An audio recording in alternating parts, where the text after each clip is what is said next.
Hello guys! Ngayon ay ako ay magbablog mga ka-darling. Ngayon nga po ang aking gagawin ay wala lang. Nag-video lang po ako kasi first time ko po mag-vlog. Ayan nga po si lola ko. Ang ganda-ganda.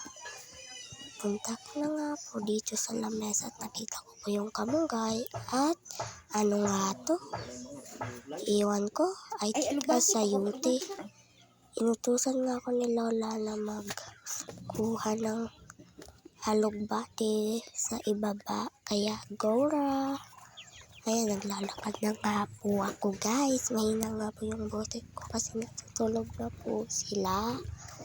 At pasensya na ako po kung marami ditong mga kahoy kasi nagsinsel po sila kasi gumagawa po sila ng bahay ng tita ko.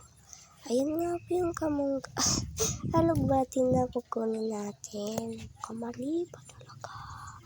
Ayan na nga po mga kapitari.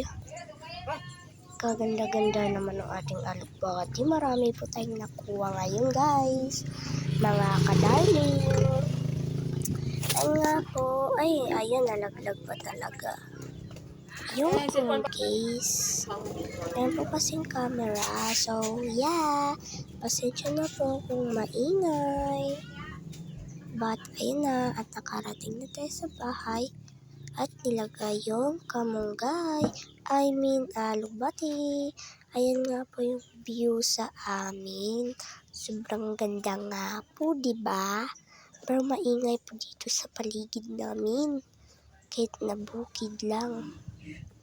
Ayan, sobrang dami naman ng mga beshi ko.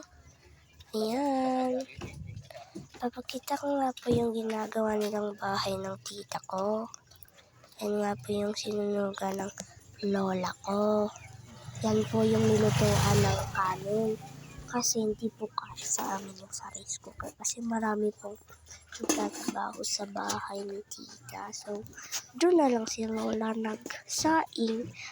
Ipapakita ko nga na po ang bahay ni tita. Sobrang laki po. Ayan o.